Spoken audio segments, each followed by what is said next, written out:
Bonjour les amis, bonjour à tous et soyez les bienvenus sur ma petite chaîne de jardin. Alors si vous voulez les amis, on va essayer de donner un petit coup de main à mon ami Max.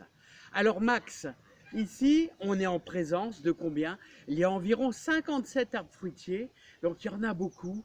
Donc pour ceux qui ont beaucoup d'arbres fruitiers, et je vous invite à faire un plan parce qu'on oublie les variétés. Donc c'est important de faire un plan. Voilà. Alors ici, il y a beaucoup de pruniers, beaucoup de cerisiers. Il y a une bonne surface. Là, tout le verger est implanté sur environ 3000 mètres carrés et il y a environ, bien sûr, 3000 mètres carrés pour le potager. Voilà.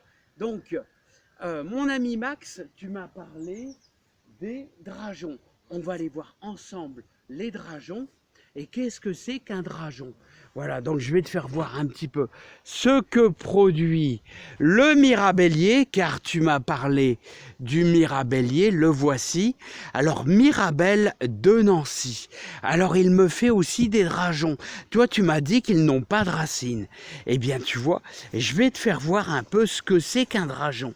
Et là, j'ai creusé volontairement pour toi, et tu vois, 4 drageons, il y en a même pratiquement 5, et on voit de où viennent les drageons. On voit vraiment les racines du sol. Alors je te les fais voir de plus près. On voit la racine qui vient de l'arbre, et on voit encore une racine, et on voit ces fameuses branches. C'est ce qu'on appelle des drageons. Apparemment, toi tu me dis que l'arbre, les petits arbres que tu as n'ont pas de racines. Alors, le mirabellier, il a besoin d'un cousin à côté pour polliniser. C'est-à-dire, j'ai mis à côté Reine Claude Doulin, mais éventuellement, ici juste à côté, on a nos fameux Reine Claude doré. Alors, en compagnie des pommiers, on a le Reine Claude doré et on a également le Reine Claude Doulin. Alors, moi j'utilise bien sûr les drageons pour pouvoir les greffer, parce que tout ce qui vient des racines, tout ce qui vient des arènes, tous ces petits arbres qui viennent des racines, malheureusement redeviennent complètement sauvages. Alors comme je vous ai dit les amis, les arbres fruitiers, je vous invite à sélectionner plutôt des basses tiges. Pourquoi? Parce qu'on a les pommes à portée de main. Ça, c'est important. Et on va arriver au mois de novembre, ça sera le moment d'implanter dans votre jardin des arbres fruitiers. Alors, des cerisiers, des pommiers, et également des pruniers et des poiriers. Alors, quelles sont les meilleures variétés pour implanter? Quelles sont les meilleures variétés? Alors, je vais vous conseiller, au niveau des cerisiers, le Bigarreau Napoléon. Pourquoi? Je vous les ai déjà présentés cet été. Le Bigarreau Napoléon, pourquoi? Parce que les cerises sont très sucrées, rouges et jaunes. Et je vais vous présenter aussi également le poirier, un des meilleurs poiriers qui fait des grosses poires et qui sont très sucrées, qui sont très bonnes, qui se conservent assez bien. C'est bien sûr le poirier Conférence ainsi que le poirier Doyenne de Commis. Ce sont les deux meilleures références. Voilà, et on va terminer par les pruniers. Alors les pruniers, si vous cherchez de la grosse prune, de la prune violet mais très grosse, c'est la Belle de Louvain. Et si vous voulez une prune très sucrée, là c'est bien sûr la Reine Claude dorée. J'ai aussi des Reine Claude vertes, mais alors là c'est différent, c'est des variétés anciennes. Alors les amis, qu'est-ce que je peux vous dire d'autre? Quand vous allez implanter aux alentours du 15 novembre et que ça sera à racines nues, vous allez devoir faire un pralinage. Alors si vous voulez une bonne reprise, qu'est-ce qu'il faudra faire?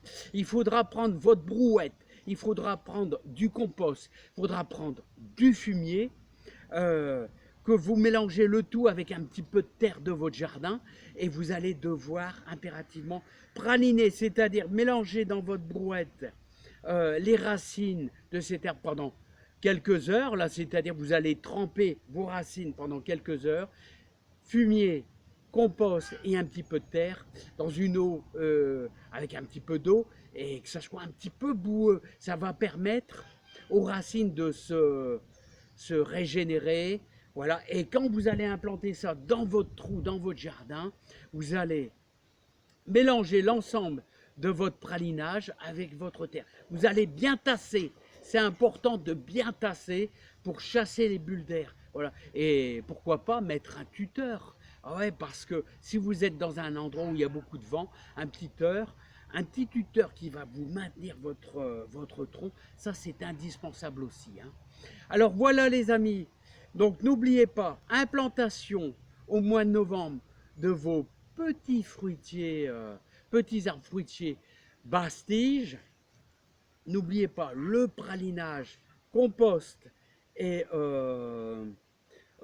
si vous avez un petit peu de fumier.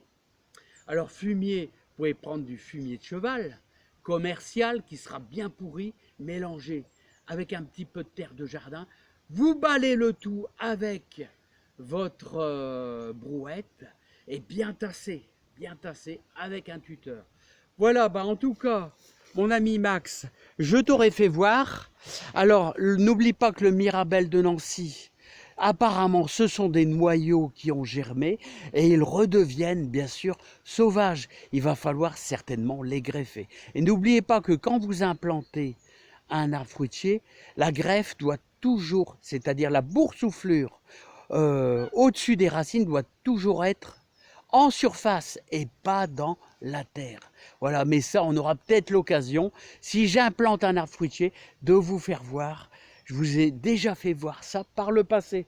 Alors là, ce sont des drageons, les bons vieux drageons, qui serviront éventuellement à faire du greffage, comme on voit ici. Du greffage, oui, voilà.